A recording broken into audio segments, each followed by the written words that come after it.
नमस्कार साथियों, Himalaya as hub में आपका स्वागत है। आज हम CUET पॉलिटिकल साइंस के प्रीवियस ईयर क्वेश्चन के बारे में चर्चा करेंगे। किसी भी पेपर को अप्रोच करने से पहले इंपॉर्टेंट है कि उस पेपर के बारे में हम जानें कि वो पेपर किस नेचर का है, और उसका नेचर जानने का सबसे अच्छा तरीका होता है उसके प्रीवियस ईयर क्वेश्चन देखना। प्रीवियस ईयर क्वेश्चन देखने से हमें पता लगता है कि पूरी बुक में से जिस सोर्स से सवाल आ रहे हैं, आखिर हमें पढ़ना क्या है, किस तरीके से पढ़ना है, क्वेश्चन को कैसे अप्रोच करना है। तो ये सब हम तब जान पाते हैं जब हम प्रीवियस ईयर क्वेश्चंस को सॉल्व करते हैं। और कई बार ऐसा भी होता है कि प्रीवियस ईयर क्वेश्चन सॉल्व करते हुए हमारी एग्जाम को अटेम्प्ट करने की हैबिट भी डेवलप होती है। प्लस कई बार हमारे प्रीवियस ईयर क्वेश्चंस यूं क्यों डायरेक्टली एग्जाम्स के अंदर आप पूछ लिए जाते हैं। अगर 50 क्वेश्चन CUT के अंदर आते हैं तो संभावना है कि आपके एक या दो क्वेश्चन प्रीवियस ईयर क्वेश्चन में से डायरेक्टली यूं के यूं पिक करके without any change of the options also आपको सीधा के सीधा सर्व कर दिया जाता है। तो इट्स लाइक ए बेनिफिट हो जाता है उन लोगों के लिए जो प्रीवियस ईयर क्वेश्चंस अटेम्प्ट करके एग्जाम देने जा रहे हैं। तो आज हम 2024 का जो CUT का पॉलिटिकल साइंस का पेपर आया था उसको डिस्कस करेंगे। तो चलिए शुरू करते हैं। सबसे पहला सवाल, which of the following political party led the movement for the formation of the Punjabi Suba? किस पॉलिटिकल पार्टी ने, किस राजनीतिक दल ने पंजाबी सूबे का मूवमेंट चलाया था? किस राजनीतिक दल ने पंजाबी सूबे गठन के लिए आंदोलन चलाया था? तो पंजाबी सूबे के गठन के लिए आंदोलन चलाया था अकाली दल ने। ठीक है, अकाली दल पॉलिटिकल पार्टी थी जिसने एक separate Punjab province for the Sikhs, सिखों के लिए एक अलग पंजाब राज्य का गठन करने के लिए आंदोलन चलाया था। और अंत में जाके 1966 में, अगर कोई सवाल ये भी आ सकता है, 1966 के अंदर पंजाब राज्य बना था। 3 राज्य बने थे 1966 के अंदर। पंजाब बना था, हिमाचल प्रदेश बना था और हरियाणा बना था। ओके।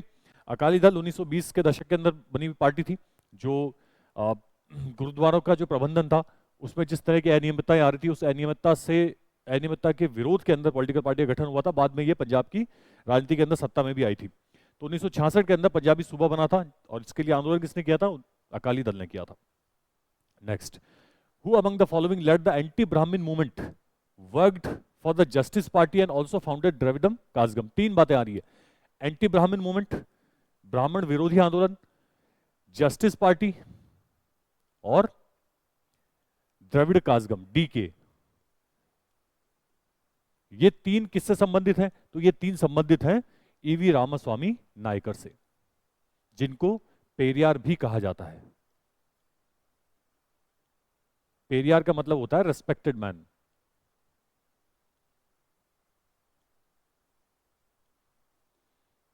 ओके। तो EV रामास्वामी नायकर ने ब्राह्मण विरोधी आंदोलन चलाया, द्रविड़ काजगम का पार्टी का गठन किया और जस्टिस पार्टी के साथ वो जुड़े रहे। और द्रविड़ काजगम आगे चल के क्या बनी थी? यही पार्टी आगे चल के बनी थी DMK, जो 1967 के अंदर सत्ता के अंदर आई थी तमिलनाडु के अंदर। ओके। तो क्लियर है, एंटी ब्राह्मण मूवमेंट किसने चलाया था? EV रामास्वामी नायकर ने। What does the BAMSEF stand for? BAMSEF का अर्थ क्या है? मतलब ये एक एक्रोनिम है, तो उसका क्या है, फुल फॉर्म क्या है BAMSEF की? तो BAMSEF की फुल फॉर्म है backward anti Muslim community, no. Backward minority community, no. Backward and minority community employees federation, yes. तो सही जवाब हो जाएगा backward and minority community employees federation. Okay. Majority community नहीं है। ये बैकवर्ड एंड माइनॉरिटी कम्युनिटी किसने गठन की थी? BAMSEF का स्थापना किसने की थी? काशीराम ने। किसने? काशीराम ने। इसका गठन 1978 के अंदर हुआ था। चलिए, Mandal commission was appointed by which party led government at the centre? तो जनता पार्टी। सीधा सा प्रश्न है, मंडल कमीशन गठन का वो किसने किया था? जनता पार्टी की सरकार ने किया था। जनता पार्टी की सरकार आई थी 1977 से लेके 79 के बीच में जनता पार्टी की सरकार बनी थी। जब इमरजेंसी के बाद 1977 के अंदर चुनाव हुए तो उस समय कांग्रेस की हार हुई और जनता पार्टी मोरारजी देसाई के नेतृत्व के अंदर, हालांकि जनता पार्टी को संगठित करने का श्रेय जाता है जयप्रकाश नारायण को, लेकिन सरकार मोरारजी देसाई के नेतृत्व में बनी थी। तो 1977-79 के बीच में जनता पार्टी सरकार रही थी। और मंडल कमीशन गठन कब हुआ था? मंडल कमीशन गठन हुआ था 1978 में। ओके, जब जनता पार्टी की सरकार थी, 1978 में गठन हुआ और उसी समय जनता पार्टी की सरकार थी। इंप्लीमेंटेशन की बात नहीं हो रही है, दो शब्द हैं यहाँ पे याद रखिएगा, एक तो है अपॉइंटेड और एक हो सकता है इंप्लीमेंटेड।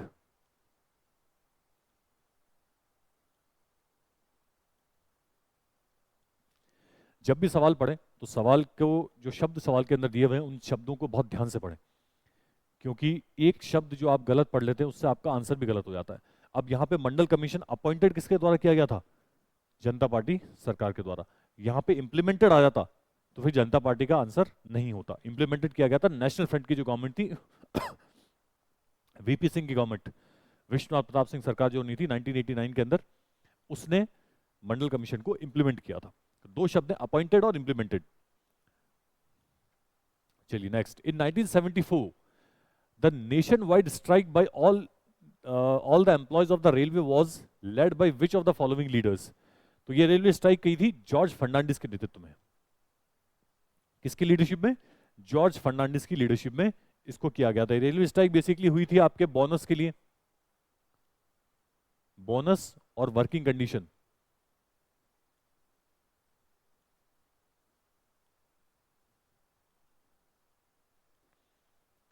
जो मजदूरों की, रेलवे के जो एम्प्लॉयज की वर्किंग कंडीशंस थी, जो बोनस था, उसको लेके ये स्ट्राइक की गई थी। देश भर में रेलवे का यातायात प्रभावित हुआ था, लेकिन सरकार इस स्ट्राइक के सामने झुकी नहीं। सरकार ने टेरिटोरियल आर्मी को डिप्लॉय कर दिया था रेलवे ट्रैक्स की सुरक्षा के लिए। बाद में 20-25 दिन हड़ताल चली थी, उसके बाद स्ट्राइक खत्म हो गई और बिना किसी सफलता के जो स्ट्राइक करने वाले एम्प्लॉयज थे उनको कोई सफलता नहीं मिली, कोई सेटलमेंट नहीं हुआ इनके और सरकार के बीच में। लेकिन नेशन वाइड स्ट्राइक बहुत बड़ी स्ट्राइक थी, जहां पे एक बार के लिए देश भर में रेल यातायात रुक सा गया था। ओके, तो ये हुआ था मई 1974 के अंदर, और किसके नेतृत्व में? जॉर्ज फर्नांडिस के नेतृत्व में। Match list 1, list 2। इन सवालों के जवाब के अंदर आपको कई बार इतने सिंपल अप्रोच, इतनी सिंपल सी सवाल होते हैं कि आप अगर एक किसी चीज को सही मैच कर दो तो आपके बाकी का आंसर इजीली मैच हो जाते हैं। तो एक बार अपन कोशिश करते हैं इसमें मैच, मनमोहन सिंह को मैच करने की कोशिश करते हैं, क्योंकि इनकी सरकार 10 साल रही थी, तो इनके कार्यकाल को पता कर पाना, कार्यकाल को आइडेंटिफाई कर पाना बहुत आसान है। तो मनमोहन सिंह की सरकार रही थी 2004 से 14 के बीच में, और 14 के बाद किसकी सरकार बनी? नरेंद्र मोदी की सरकार। तो 14 से लेकर अभी तक मोदी जी सरकार है, 4 से लेकर 14 तक मनमोहन सिंह जी सरकार थी। तो हमने किया डी को फर्स्ट से मैच, तो D1 कहाँ है? D1। अब क्या कहीं D1 और है? नहीं है, तो इसका मतलब हमारा आंसर ए हो सकता है। बाकी और मैच कर लेते हैं। A2, HD देवगौड़ा की सरकार बनी थी जून 1996 से लेके 97 तक, ट्रू। IK गुजराल की बनी थी अप्रैल 97 से लेके 98 तक। VP सिंह की सरकार बनी थी दिसंबर 1989 से लेके 1990 तक। तो A2, B3, C4 और D1, तो ये हमारा सवाल हो जाएगा answer A. Who was the founder of the Bahujan Samaj party? Bahujan Samaj party की स्थापना किसने की थी? तो इसका उत्तर हो जाएगा काशीराम। ठीक है, किसने की थी? काशीराम। 3 संस्थाएं हैं, एक है आपके BAMSEF जिसके बारे में हम पढ़ चुके हैं, एक है DS4 दलित शोषित समाज संघर्ष समिति, D फॉर दलित, और 4S दलित शोषित समाज संघर्ष समिति, DS4, और चौथा है तीसरा है आपके BSP। इन तीनों की स्थापना किसने की थी? काशीराम ने।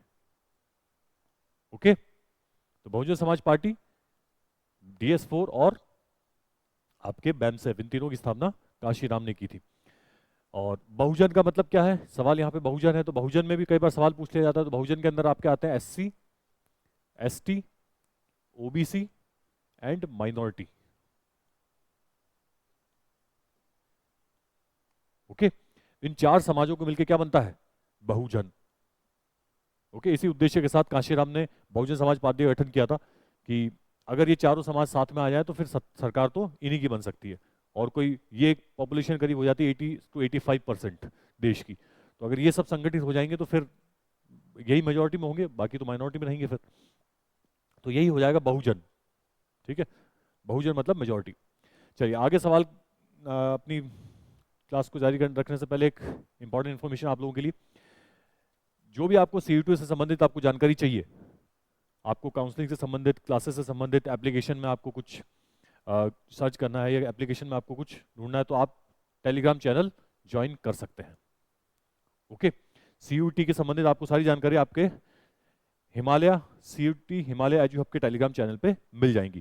काउंसलिंग कब है, क्लासेस कब हैं, बैच कब शुरू हो रहे हैं, ये सारी जानकारी आपको टेलीग्राम चैनल पे जुड़ जाएगी। तो जितना जल्दी हो सके आप इस टेलीग्राम चैनल से अपने टेलीग्राम चैनल को ज्वाइन कर लें।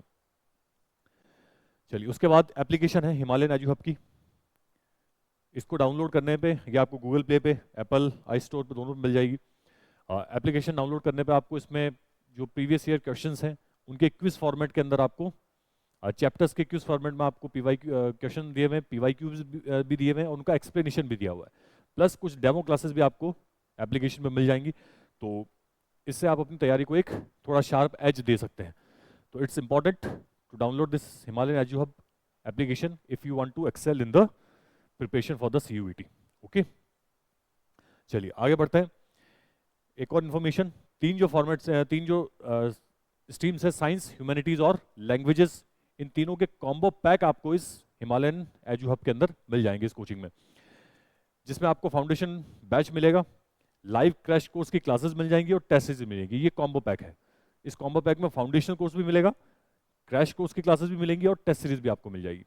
ये साइंस के स्टूडेंट्स के लिए भी अवेलेबल है, ह्यूमैनिटीज के लिए भी अवेलेबल है, और आपके जो लैंग्वेजेस वाले जो स्टूडेंट्स हैं उनके लिए भी अवेलेबल है। तो जितना जल्दी हो सके आप इस कॉम्बो पैक को परचेज कर लें। चलिए, the model of transition in Russia, Central Asia and eastern Europe that was influenced by the World Bank and IMF came to be known as the model of transition in Russia, Central Asia और east Europe. ये तीन हिस्से किसके साथ जुड़े हुए थे? सवाल देखो, कई बार अगर सवाल का जवाब नहीं पता तो अपन सवाल में से जवाब निकाल सकते हैं। तो ये देखो, ट्रांजिशन रशिया, सेंट्रल एशिया, ये किसका हिस्सा थे? ये हिस्सा थे आपके USSR का, और USSR का डिसइंटीग्रेशन हो गया था 1989 टू 91 के बीच में। तो डिसइंटीग्रेशन के बाद जब जो कैपिटलिस्ट मॉडल था वेस्ट का, होता है ना जब राजा महाराजा लड़ते हैं, एक पक्ष जो हारता है उसको फिर जीतने वाले की शर्तें एक्सेप्ट करनी पड़ती है। तो उसी तरह जब USSR का डिसइंटीग्रेशन हो गया तो उससे क्या निकल के आया था? Russia, Central Asia, Eastern Europe. और वहां पे फिर जो वेस्टर्न कंट्रीज थी उनके जो इकोनॉमिक मॉडल था, क्योंकि वॉर तो फाइनली इकोनॉमिक मॉडल के बीच में थी ना, socialist model versus capitalist model. तो जब सोशलिस्ट मॉडल हार गया, जीता कौन? Capitalist model. तो कैपिटलिस्ट मॉडल को जब वहां इंप्लीमेंट किया गया तो उसको कहा गया शॉक थेरेपी। सडनली पूरा जो इकोनॉमिक स्ट्रक्चर था जो सोशलिस्ट मॉडल पे बना हुआ था, USSR का जो सोवियत मॉडल था उसके ऊपर बना हुआ था पिछले 50 साल से, 50 साल से भी ज्यादा से, जब 1917 के अंदर रशियन रेवोल्यूशन हुई थी, तो वो जो मॉडल था उसको पूरा को कोलैप्स किया गया, डिस्ट्रॉय किया गया, और उसकी जगह इकोनॉमिक जो कैपिटलिस्ट मॉडल था उसको खड़ा किया जाना था। और वो बहुत ही शॉर्ट टाइम के अंदर हुआ। इकोनॉमी को एकदम से ओपन कर दिया गया, सारे सेक्टर्स को ओपन कर दिया गया, लिबरलाइजेशन कर दिया गया, प्राइवेटाइजेशन कर दिया गया, सरकारी जो कंपनीज थी उनको प्राइवेट सेक्टर्स को हैंड ओवर कर दिया गया in a very short span of time, बहुत ही छोटे समय के अंदर। तो इसलिए इसको कहा गया शॉक थेरेपी। ओके, और ये किसके साथ हुई थी? Transition Russia, Central Asia, Eastern Europe में। चलिए, in which year the Mikhail Gorbachev elected as the general secretary of the communist party of Soviet Union? Mikhail Gorbachev, इसको पेरेस्ट्रोइका और ग्लासनोस्ट नाम की दो पॉलिसीज हैं, उनको इंप्लीमेंट करने के लिए इनका नाम फेमस है, और इन्हीं की वजह से सोवियत यूनियन का डिसइंटीग्रेशन हुआ था, ऐसा भी कहा जाता है। तो अपनी इकोनॉमी को या अपनी कंट्री को सिचुएशन को इंप्रूव करने के लिए उन दो पॉलिसीज लेके आए थे, उसके बाद डिसइंटीग्रेशन हुआ था। तो ये कब अपॉइंट किए गए थे? सवाल ये पूछे जा रहे हैं कि मिखाइल गोर्बाचेव को इलेक्ट कब किया गया था जनरल सेक्रेटरी? तो ये इलेक्ट किया गया 1985 के अंदर। Okay, next, which of the following countries have not accepted euro as the common currency? Factual question से, इसमें बहुत ज्यादा समझने का नहीं, आपको याद रखना या रटनी पड़ेगी कुछ चीजों को। तो इसमें सीधा सवाल है, डेनमार्क और स्वीडन, इन्होंने अपनी खुद की करेंसी रखी है, इन्होंने यूरो को एज ए करेंसी एक्सेप्ट नहीं किया है। ओके, यूरोपियन यूनियन में कुछ देश शामिल हैं, लेकिन जरूरी नहीं कि यूरो उनकी करेंसी हो। ओके, तो कई ऐसे देश हैं जिन्होंने यूरो को करेंसी के रूप में एक्सेप्ट नहीं किया है, अडॉप्ट नहीं किया है। तो उनमें से कौन सा देश है? डेनमार्क और स्वीडन, दो ऐसे देश हैं। चलिए,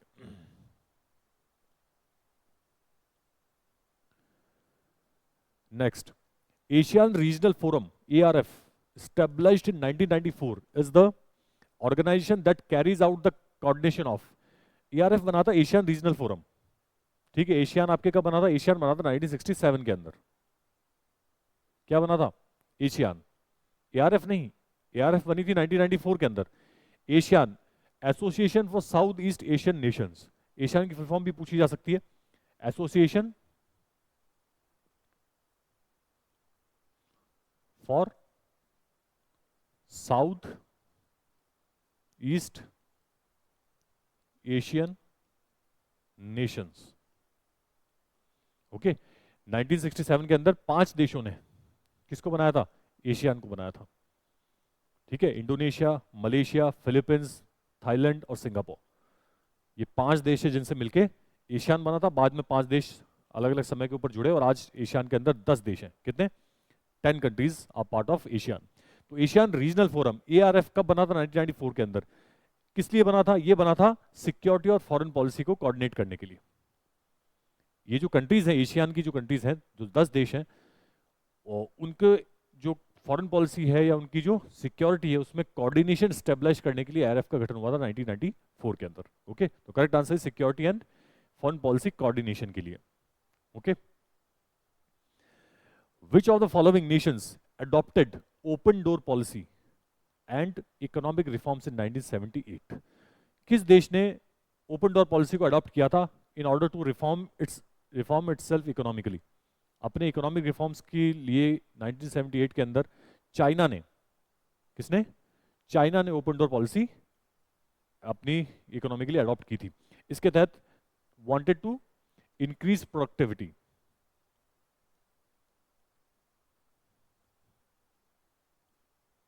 बाय फॉरेन इन्वेस्टमेंट।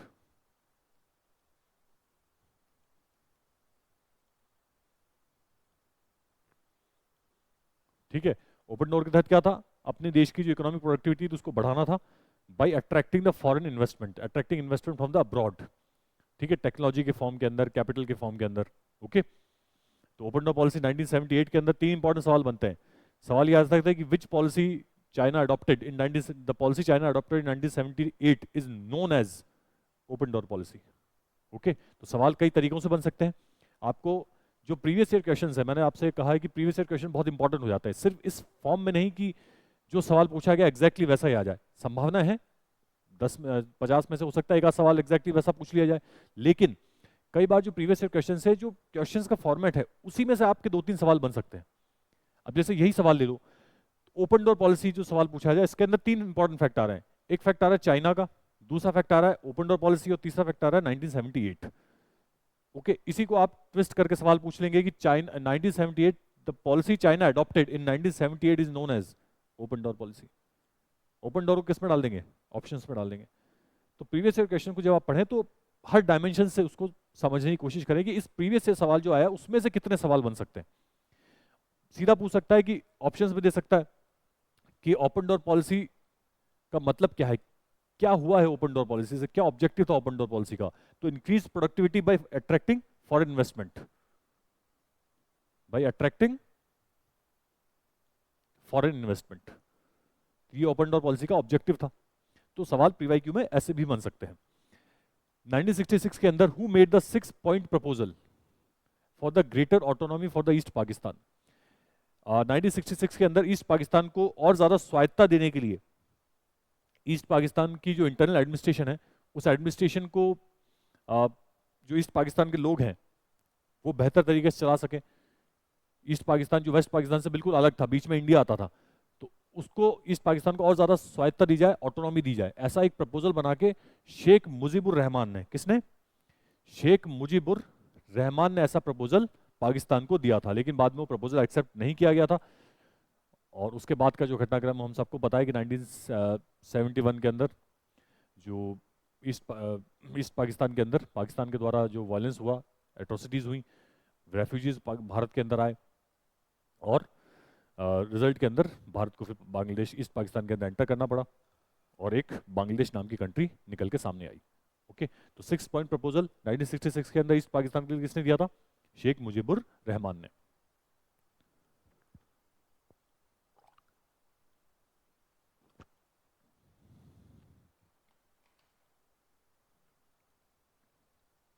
चलिए next, which of the following countries joined SAARC in the year 2007? 2007 के अंदर सार्क, सार्क की फुल फॉर्म क्या है? साउथ एशियन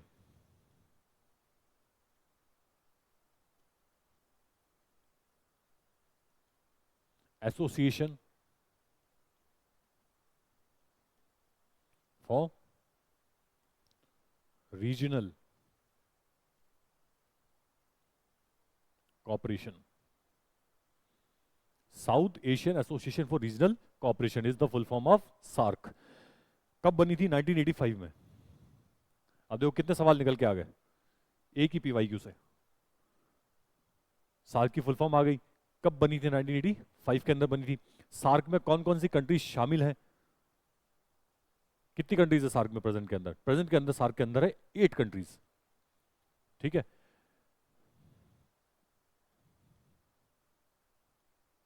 कितने देश हैं? 8 देश हैं सार्क के अंदर। 2007 से पहले कितने थे? 7। 2007 के अंदर कौन सा देश जुड़ा है? अफगानिस्तान।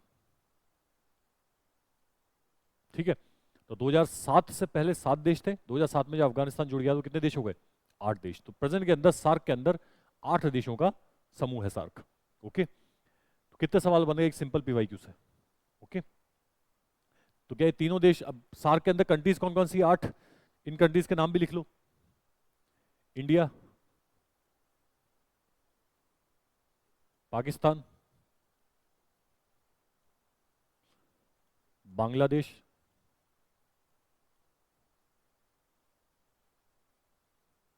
नेपाल, भूटान, श्रीलंका, मालदीव्स और 8वां अफगानिस्तान।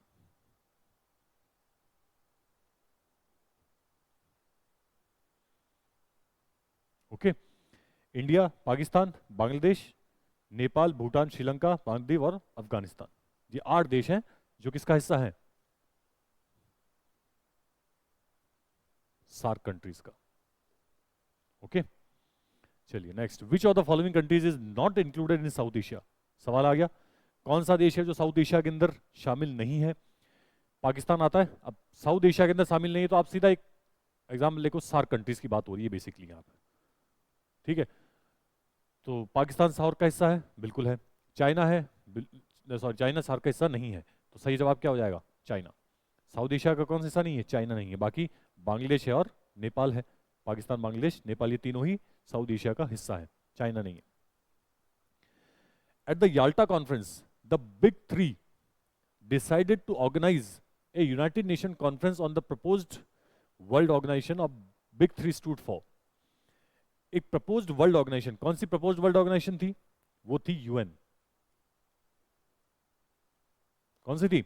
United Nations. तो याल्टा कॉन्फ्रेंस के अंदर जिन्होंने 3 जो बड़े देशों के प्रतिनिधि थे, जिनको बिग 3 कहा गया है, तो बिग 3 कौन से हैं? तो बिग 3 हैं आपके रूजवेल्ट, चर्चिल और स्टालिन। कौन है? रूजवेल्ट, चर्चिल और स्टालिन।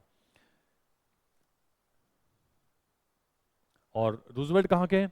रूजवेल्ट है आपके यूएस के, चर्चिल यूके के और Stalin USSR.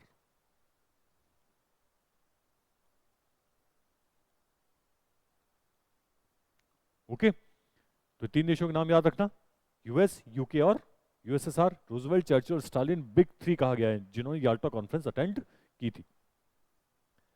The international atomic energy agency IAEA was established in, तो ये स्टेब्लिश की गई थी 1957 के अंदर।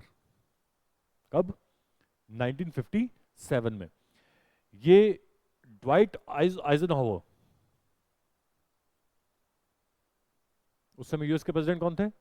Dwight Eisenhower. इन्होंने एक पॉलिसी दी थी, एटम्स फॉर पीस। कौन सी पॉलिसी दी थी? Atoms for piece. यानी शांति के लिए परमाणु जो शक्ति है, परमाणु जो ऊर्जा है, उसका शांति के लिए प्रयोग किया जा सके। क्योंकि 1945 के अंदर बम गिर चुका था हिरोशिमा और नागासाकी के ऊपर, न्यूक्लियर बॉम्ब अटैक हो चुका था 1945 में। 1949 के अंदर सोवियत यूनियन ने भी जो न्यूक्लियर बॉम्ब्स थे वो बना लिए थे। 1950 के दशक के अंदर फ्रांस, ब्रिटेन जैसी कंट्रीज ने बना लिए थे। तो ड्वाइट आइजनहावर को लगा कि न्यूक्लियर टेक्नोलॉजी का उपयोग हथियारों के लिए तो ना सही, लेकिन किसके लिए किया जा सकता है, जो परमाणु ऊर्जा है उसके लिए किया जा सकता है। तो क्यों ना हम इस टेक्नोलॉजी को दूसरी कंट्रीज को देके उनकी जो परमाणु जो उनका जो ऊर्जा संकट है उसको दूर किया जा सके। तो एटम्स फॉर पीस, शांति के लिए परमाणु ऊर्जा का प्रयोग किया सकता है, शांतिपूर्ण तरीकों के लिए किया जा सकता है, हथियारों के लिए नहीं किया जा सकता, न्यूक्लियर बॉम्ब बनाने के लिए नहीं दी जाएगी ये टेक्नोलॉजी। ओके, तो इस जो पॉलिसी थी एटम्स फॉर पीस, इस पॉलिसी को इंप्लीमेंट करने के लिए कौन सी संस्था बनी थी? IAEA, international atomic energy agency. जो जहां पे जिन देशों को टेक्नोलॉजी दी जाएगी वहां पे जो पावर प्लांट्स लगेंगे परमाणु ऊर्जा बनाने के लिए, उनका इंस्पेक्शन वगैरह कौन करेगा? IAEA करेगी, कि वहां पे सच में केवल परमाणु ऊर्जा के लिए पावर प्लांट्स है, इनका कोई दूसरा यूज नहीं किया जा सकता। ओके, तो भारत के ऐसे कई पावर प्लांट्स हैं जिनको IAEA का इंस्पेक्शन के लिए वो ओपन किया हुआ है। कुछ प्लांट्स नहीं किए हुए, कुछ प्लांट्स किए हुए हैं। ओके, तो 1957 के अंदर ये बनी थी। 3 सवाल निकल के आ गया। IAEA की फुल फॉर्म पूछ लेंगे, इंटरनेशनल एटॉमिक एनर्जी एजेंसी है। ड्वाइट आइजनहावर की पॉलिसी थी एटम्स फॉर पीस, उसको इंप्लीमेंट करने के लिए क्या बना था? IAEA बनी थी। और कब बनी थी? 1957 के अंदर बनी थी। Which of the following organization provides loans and grants to member countries for human development, education, health, agriculture, rural development, infrastructure, environment? तो सिंपल सवाल है, वर्ल्ड बैंक। ठीक है, WTO तो ट्रेड के लिए है, किसके लिए? ट्रेड के लिए। ओके, IMF इन चीजों की लोन देता नहीं है। UN नेशन एक बहुत ही व्यापक ऑर्गेनाइजेशन जो सिर्फ UN का लोन देने का काम यूनाइटेड नेशन का नहीं है। ओके, तो वर्ल्ड बैंक है जो ह्यूमन डेवलपमेंट के लिए लोन देता है, एजुकेशन, हेल्थ के लिए, एग्रीकल्चर के लिए, रूरल डेवलपमेंट के लिए। कौन देता है? World bank.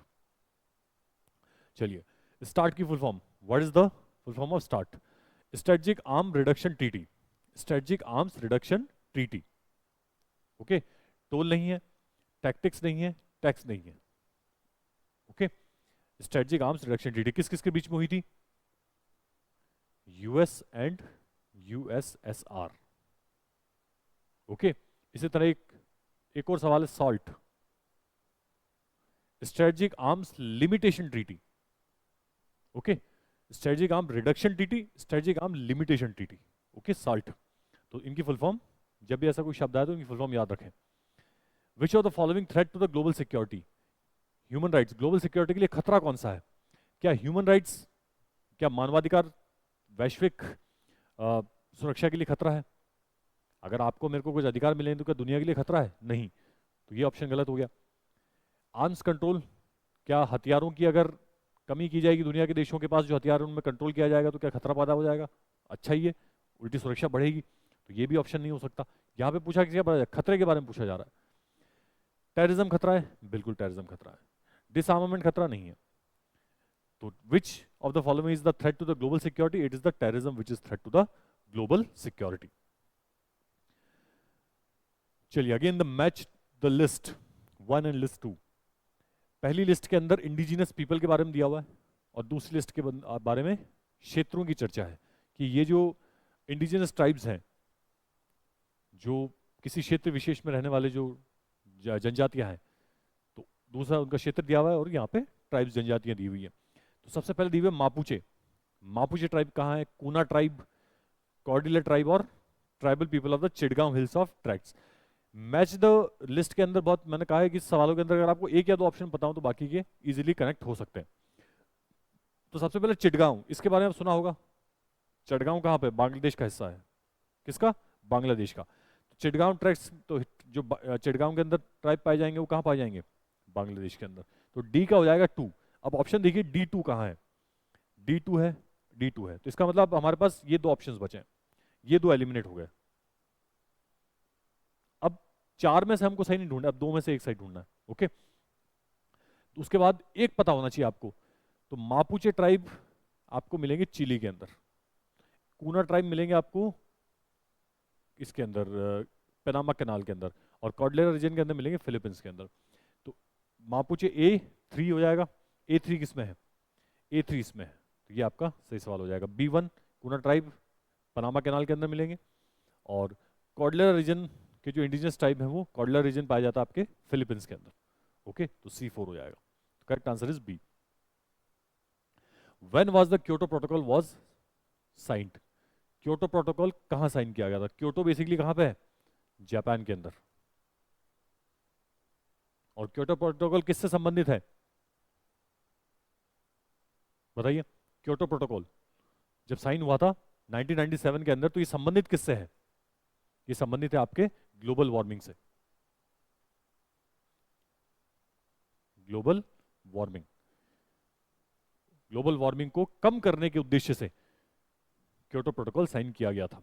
और क्योटो प्रोटोकॉल के अंदर केवल और केवल कौन सी कंट्रीज हैं? Developed countries.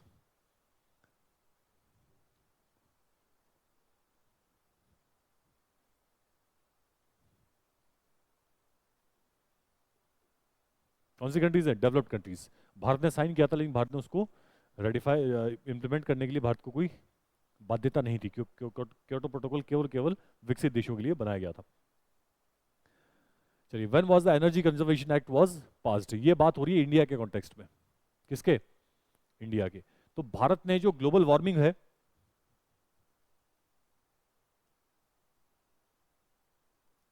या एनवायरमेंटल प्रोटेक्शन है,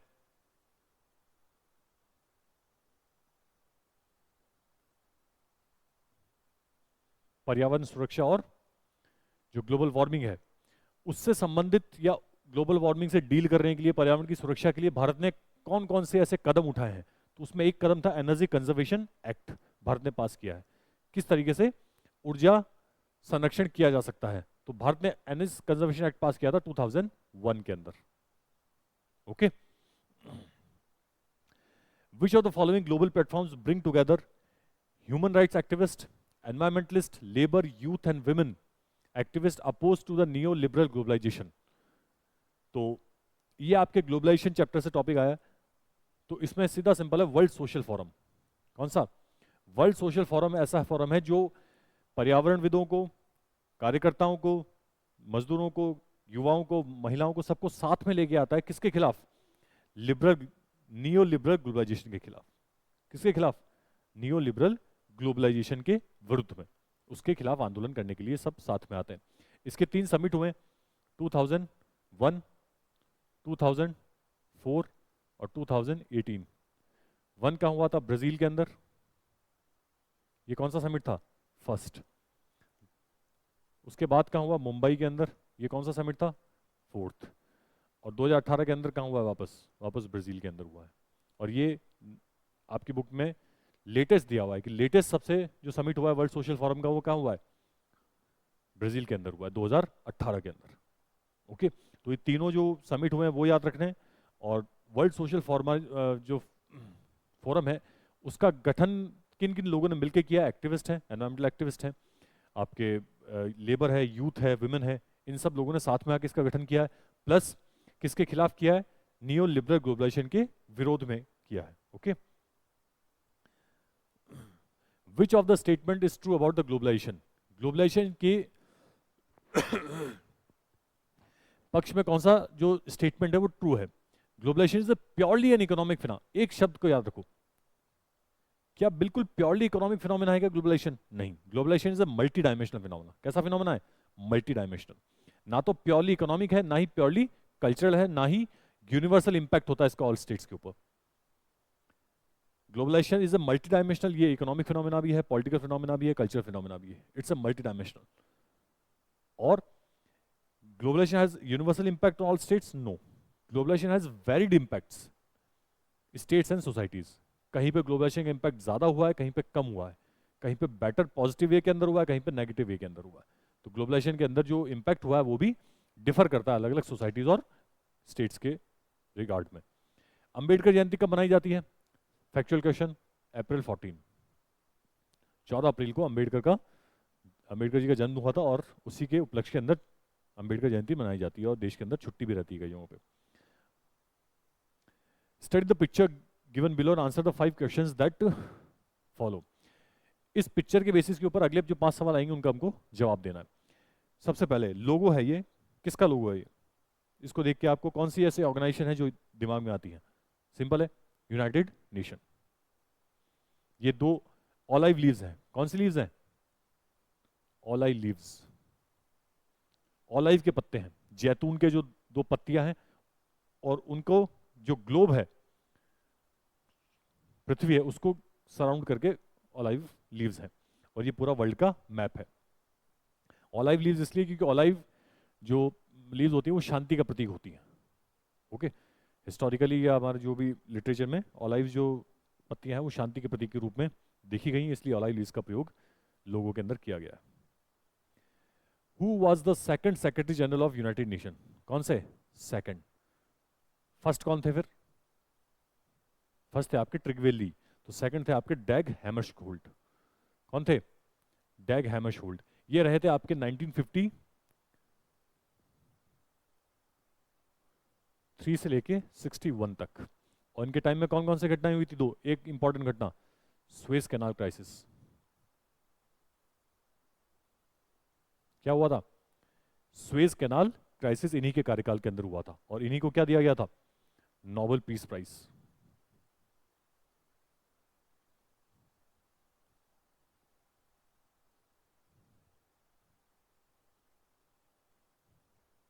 पोस्थुमसली।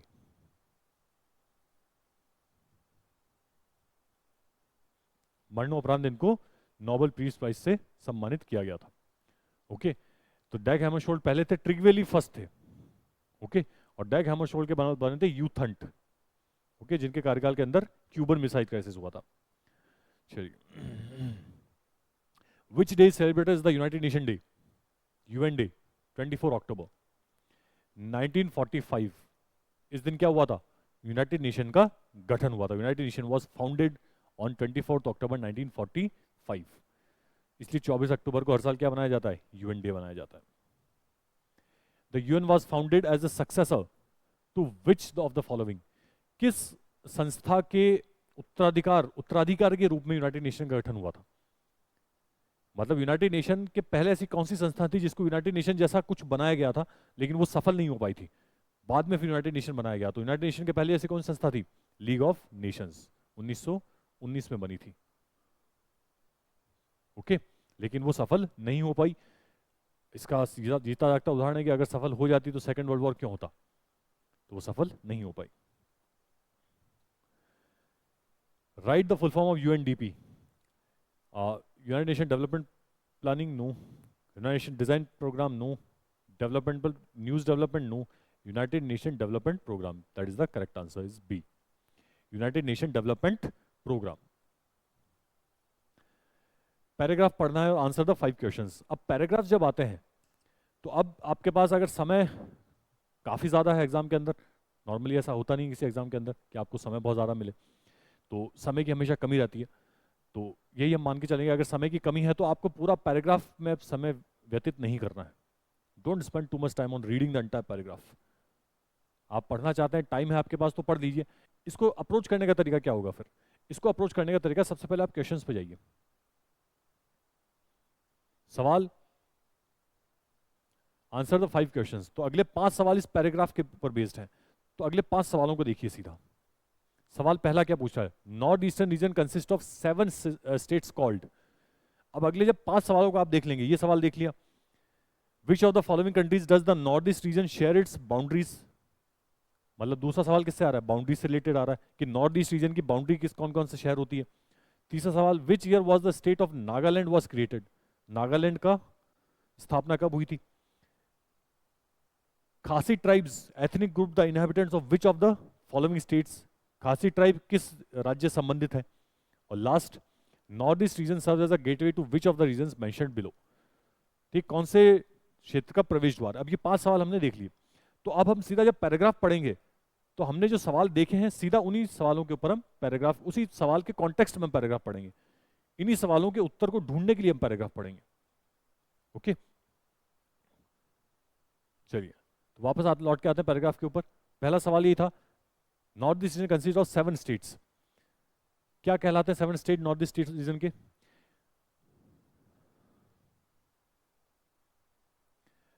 The region aspiration reached a turning point 1980s. The region now consists of 7 states also refer to as 7 sisters. तो हमारे पहले सवाल का क्या मिल गया, जवाब मिल गया हमको कि नॉर्थ ईस्ट रीजन को जो 7 स्टेट्स उनको क्या कहते हैं, 7 सिस्टर्स कहा जाता है। फिर आते हैं अपन दूसरे सवाल के जो बाउंड्री से रिलेटेड था।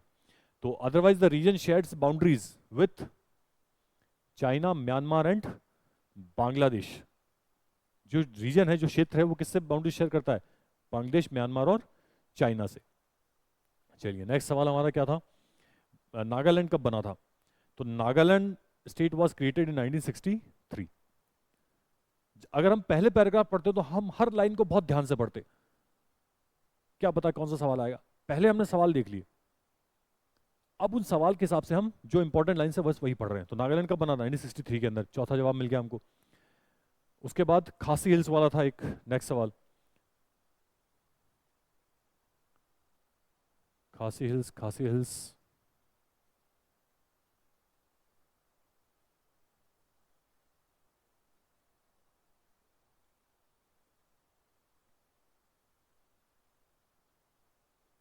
खासी हिल्स ऑफ मेघालय मिल गया। खासी हिल्स ऑफ मेघालय, खासी हिल्स कहाँ पे, मेघालय। 3 इंपॉर्टेंट पहाड़ियाँ, खासी, जयंतिया और गारो, ये तीनों कहाँ पे, मेघालय के अंदर। तो खासी हिल्स बिलोंग टू मेघालय। और गेटवे के बारे में सवाल पूछा था कि region consist of gateway of which क्षेत्र।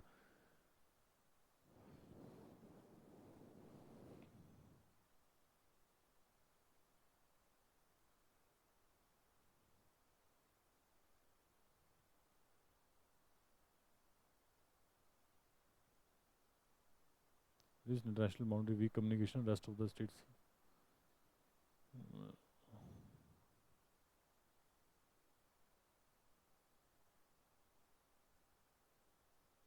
India's gateway to the South East Asia. तो हमारे जो 5 सवाल थे, पांचों के उत्तर मिल गए हमको। 7 स्टेट्स कौन से हैं, 7 सिस्टर्स कहलाते हैं। Okay, 7 states. नेक्स्ट, बाउंड्रीज किस किस के साथ शेयर की जाती है, तो चाइना, म्यांमार और बांग्लादेश के साथ। नागालैंड का बना था 1963 के अंदर बना था। खासी हिल्स कहाँ पे है, मेघालय के अंदर है। और कौन से रीजन का गेटवे है, तो साउथ ईस्ट एशिया का गेटवे है। हो गया, इजंट इट करेक्ट अप्रोच। पहले सवाल पढ़ो, उसके बाद आप पैराग्राफ पे जाओ, तो आपको पता लग जाता है कि पैराग्राफ में हमको क्या क्या पढ़ना है, क्या क्या इंपॉर्टेंट है। चलिए, who among the following entered the standstill agreement with India in November 1947। नवंबर 1947 के अंदर कौन सा जो देसी रियासत थी जिसने भारत के साथ एक स्टैंड स्टिल एग्रीमेंट साइन किया था गवर्नमेंट ऑफ इंडिया के साथ, तो वो स्टैंड स्टिल एग्रीमेंट साइन किया था निजाम ऑफ हैदराबाद ने। ठीक है, बाद में स्टैंड एग्रीमेंट साइन करने के बाद ये पाकिस्तान के साथ बातचीत करने लग गए, रजाकारों का प्रयोग करके जो अपनी पॉपुलेशन थी उसके ऊपर अत्याचार करने लग गए, तो ऐसी कुछ चीजें की थी। Which of the following princely states were reluctant to sign the instrument of accession. 3 state थे, हैदराबाद, जूनागढ़ और कश्मीर। ठीक है, हैदराबाद हिंदू बहुल था लेकिन मुस्लिम राजा था, जूनागढ़ हिंदू बहुल था, मुस्लिम राजा था, कश्मीर मुस्लिम बहुल था और हिंदू राजा था। इन तीनों ने ही भारत के साथ इंस्ट्रूमेंट ऑफ एक्सेशन में साइन करने से शुरुआती में इनकार किया, लेकिन बाद में फिर करना पड़ा इनको अलग अलग तरीकों के जरिए। 2 nation theory was advanced bye which of the following party. Muslim league. ठीक है, मुस्लिम लीग के लीडर कौन थे, मोहम्मद अली जिन्ना। इन्होंने 2 नेशन थ्योरी को एडवांस किया था। 2 नेशन थ्योरी की चर्चा की थी कि हिंदू और मुस्लिम एक साथ नहीं रह सकते, हिंदू और मुसलमान 2 अलग अलग लोग नहीं है, 2 अलग अलग राष्ट्र हैं, तो दोनों एक साथ नहीं रह सकते, पीसफुल कोएग्जिस्टेंस पॉसिबल नहीं है, इसलिए मुस्लिमों को क्या दिया जाए, अलग राष्ट्र बनाया जाए। Who was known as the frontier Gandhi. तो Khan Abdul Ghaffar Khan was known as the frontier Gandhi. Frontier क्यों, क्योंकि उस समय एक नॉर्थ वेस्टर्न फ्रंटियर प्रोविंस हुआ करता था, नॉर्थ वेस्टर्न फ्रंटियर प्रोविंस, सीमांत जो है, सीमांत प्रदेश के नेता थे। उस समय जब पार्टीशन नहीं हुआ था, उससे पहले जो भारत का वेस्टर्न फ्रंटियर था वो पाकिस्तान का जो अभी प्रेजेंट में फ्रंटियर है, खैबर पख्तूनवाला, वो शामिल था उसमें। तो उसके नेता थे खान अब्दुल गफ्फार खान। तो इनको फ्रंटियर गांधी भी कहते थे क्योंकि ये गांधी जी की आइडियोलॉजी से, विचारधारा से बहुत प्रभावित थे और उन्हीं के तरीकों को अपनाते थे सार्वजनिक जीवन के अंदर। चलिए, मैं लिस्ट 1 के अंदर लीडर्स के नाम दिए हुए, लिस्ट 2 के अंदर पार्टीज के नाम दिए हुए। फिर मैंने कहा अगर सारी के नाम याद नहीं है तो कम से कम 1-2 के नाम याद तो रखें। तो मुझे इतना पता है कि श्यामा प्रसाद मुखर्जी किससे संबंधित थे, भारतीय जनसंघ से संबंधित थे। कौन, श्यामा प्रसाद मुखर्जी। तो अब देखते हैं B1 कहाँ है, B1 आ गया, B1 कहीं और है, नहीं है, तो बाकी तीनों ऑप्शन क्या हो गए, गलत हो गए। तब A4 के हिसाब से देख लो, ऐसे डांगे कम्युनिस्ट पार्टी संबंधित है। C2 मीनू मसानी स्वतंत्र पार्टी से और अशोक मेहता प्रजा सोशलिस्ट पार्टी से। हो गया, तो answer is correct. Who was the leader of the anti caste movement and founder of the independent labour party?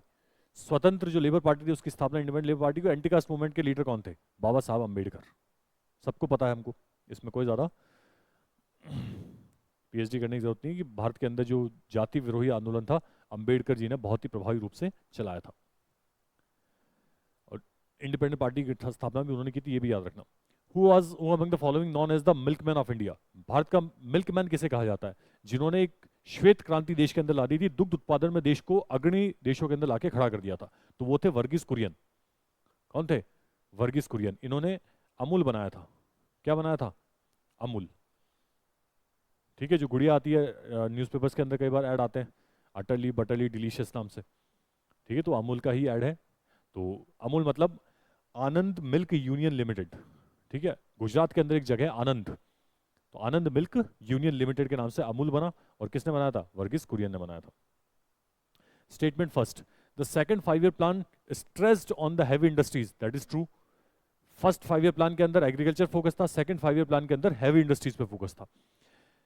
A bulk of the industries like electricity, railway, steel could be developed by the private sector. No. Railway तो आज भी private sector के पास पूरी तरह से नहीं गया है। रेलवे तो आज भी सरकारी जो सेक्टर है उसमें आता है। तो जब देश की इकोनॉमी लिबरलाइज हो गई है, प्राइवेटाइजेशन की तरफ जा रही है, ग्लोबलाइजेशन के दौर है चल रहा है, उसमें भी रेलवे जब प्राइवेटाइज नहीं हो सका पूरी तरीके से, तो 1950s के अंदर तो कैसे होगा? तो अगर आपको इतना सा भी अगर आप कॉमन सेंस लगाए तो भी इस सवाल का जवाब दिया जा सकता है कि रेलवे तो प्राइवेट सेक्टर में आ ही नहीं सकता। ठीक है, जब आज पूरी तरीके से नहीं है तो उस समय तो कैसे होगा? तो दूसरा सेक्टर क्या हो जाएगा? गलत हो जाएगा स्टेटमेंट। तो statement 1 is correct, second is incorrect. The second 5 year plan was drafted under leadership of PC Mahalanobis. PC Mahalanobis second 5 year plan का जो ड्राफ्ट बनाया था, जो प्रपोजल तैयार किया था, वो पीसी महालनोबिस ने किया था। ठीक है, उसी के तहत सेकंड 5 ईयर प्लान में हैवी इंडस्ट्रीज के ऊपर फोकस किया गया था। Which of the following treaty was rejected by India as a discriminatory? Is it prevented only non-nuclear countries from acquiring nuclear weapons? ऐसी कौन सी ट्रीटी थी फॉलोइंग में से जो भारत ने रिजेक्ट कर दी थी कि हम इस पे साइन नहीं करेंगे, क्योंकि ये एक डिस्क्रिमिनेटरी ट्रीटी है, भेदभाव करती है किन देशों के बीच में? वैसे देश जिनके पास न्यूक्लियर वेपन्स हैं और जो जिनके पास न्यूक्लियर वेपन्स नहीं है, इन दोनों के बीच में क्या करती है? भेदभाव करती है। तो वो ट्रीटी थी न्यूक्लियर नॉन प्रोलिफरेशन ट्रीटी। ठीक है, B nuclear non proliferation treaty, परमाणु अप्रसार संधि 1970 के अंदर ये अस्तित्व में आई थी।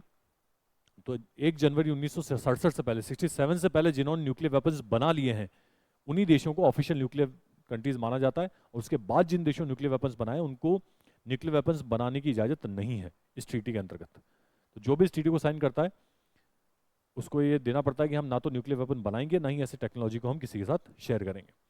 तो भारत कहता है कि ये बहुत ही भेदभावपूर्ण है, क्योंकि भारत ने कब 74 के अंदर भारत ने पहला न्यूक्लियर टेस्ट किया था। तो India considers as discriminatory. Where was the first summit of NAM non aligned movement was held? तो फर्स्ट समिट हुआ था बेलग्रेड के अंदर 1961 के अंदर। उससे पहले 1955 के अंदर बैंडुंग कॉन्फ्रेंस हुई थी इंडोनेशिया में। तो वहां पे नॉन लाइन मूवमेंट की या जो नॉन लाइन कंट्रीज थी उनका एक इनफॉर्मल सा एक चर्चा हुई थी कि ऐसा कोई संगठन बनाया जाना चाहिए, ऐसा कोई मूवमेंट बनना चाहिए। बाद में फिर 1961 के अंदर बेलग्रेड के अंदर नॉन लाइन मूवमेंट का फर्स्ट समिट हुआ था। Okay, the Shimla agreement of 1972, yes, Shimla agreement 1972 was signed between India and which of the following countries? तो पाकिस्तान के साथ साइन किया गया था शिमला एग्रीमेंट 1972। 1971 वॉर हुई थी, उसमें हमने पाकिस्तान को हरा दिया था। फिर जुलाई 1972 के अंदर इंदिरा गांधी और पाकिस्तान के जो लीडर थे उनके साथ समझौता हुआ था, उसको शिमला एग्रीमेंट कहा जाता है। Who proposed 1963 that all senior congressmen should resign from office to make way for the younger party workers? 1963 के अंदर कौन से लीडर थे जिन्होंने, कांग्रेस के लीडर्स थे जिन्होंने ये प्रपोजल दिया था कि सारे जो सीनियर कांग्रेसमैन हैं उनको पॉलिटिकल ऑफिस से रिजाइन कर देना चाहिए और संगठन में आना चाहिए, पार्टी के अंदर आना चाहिए ताकि पार्टी मजबूत हो सके? तो वो थे के कामराज, ये तमिलनाडु के लीडर थे। ठीक है, मद्रास प्रोविंस कह दो, बाद में वो तमिलनाडु बना था, ठीक है, पहले मद्रास था, बाद में तमिलनाडु बना था। तो मद्रास प्रोविंस के लीडर थे और चीफ मिनिस्टर भी रहे थे। बाद में इन्होंने चीफ मिनिस्टर पद से रिजाइन करके सेंटर में आ गए, कांग्रेस पार्टी को संगठित करने में इन्होंने महत्वपूर्ण भूमिका निभाई और कांग्रेस का जो सिंडिकेट था उसके हिस्सा थे ये। चलिए, और last, who gave the strategy of non Congressism, गैर कांग्रेसवाद का नारा या गैर कांग्रेसवाद की रणनीति किसने दी थी? तो ये रणनीति दी थी राम मनोहर लोहिया ने। किसने? राम मनोहर लोहिया ने गैर कांग्रेसवाद का नारा या रणनीति दी थी। तो ये आपका सीयूटी के बारे में आपको जितनी भी जानकारी चाहिए, आप यूट्यूब चैनल के ऊपर, जो हिमालय राज्य हब का यूट्यूब चैनल है उसके ऊपर आप जाके जो कुछ क्लासेस हैं, डेमो क्लासेस हैं, फ्री क्लासेस अवेलेबल हैं यूट्यूब चैनल के ऊपर, वो आप देख सकते हैं। उसके अलावा आप टेलीग्राम चैनल ज्वाइन कर लें, डेली क्विज वहाँ पे अवेलेबल है, ऑल सीयूटी अपडेट्स आपको वहाँ मिल जाएंगी। और व्हाट्सएप ग्रुप अगर आप ज्वाइन कर देते हो तो फ्री काउंसलिंग गाइडलाइंस भी वहाँ पे मिल जाएंगी। उसके अलावा आप इन नंबर्स के ऊपर कॉन्टैक्ट कर सकते हैं ताकि आपकी जितनी भी जिज्ञासाएं हैं, सीयूटी से संबंधित जो भी प्रश्न हैं, जिज्ञासाएं हैं, उनका समाधान आपको मिल सके। तो वो काउंसलिंग इन नंबर्स पे या व्हाट्सएप ग्रुप ज्वाइन करके आपको मिल जाएगी। उसके अलावा पीवाईक्यू सॉल्व पेपर्स आपका एप्लीकेशन वगैरह मिल जाएंगे। जो पैटर्न है पीवाईक्यूज का या जो टेस्ट सीरीज वगैरह का, वो प्रीवियस ईयर क्वेश्चन के बेसिस के ऊपर है। Online free online mock test भी आपको मिल जाएंगे, क्यूआर कोड स्कैन करके आप सारी चीज़ों का एक्सेस प्राप्त कर सकते हैं। तो यहाँ पे हमारा पीवाईक्यू का 2024 का जो सीयूटी का था पॉलिटिकल साइंस, उसको हमने सॉल्व किया। सॉल्व करने की अप्रोच हमने देखी, और इस अप्रोच को अगर आप लेके चलेंगे तो एक पीवाईक्यू, आप जितने भी 2-3 साल के जो पीवाईक्यूज है, एक एक सवाल को आप उसमें से 2-3 सवाल निकाल के लाइए। आप पीवाईक्यू को तो सॉल्व करना ही है, लेकिन उस पीवाईक्यू में से, उस पर्टिकुलर क्वेश्चंस में से कितने नए सवाल निकल के आ रहे हैं, उनको आप सॉल्व करने की कोशिश कीजिए। आई एम श्योर कि आपका by and large 90% syllabus PYQ solve करने से भी काफी हद तक कवर हो सकता है। ओके, तो बाकी दूसरे प्रीवियस क्वेश्चन भी हम आगे देखेंगे। तब तक के लिए धन्यवाद और जुड़े रहिए हिमालयन राज्य हब से। धन्यवाद।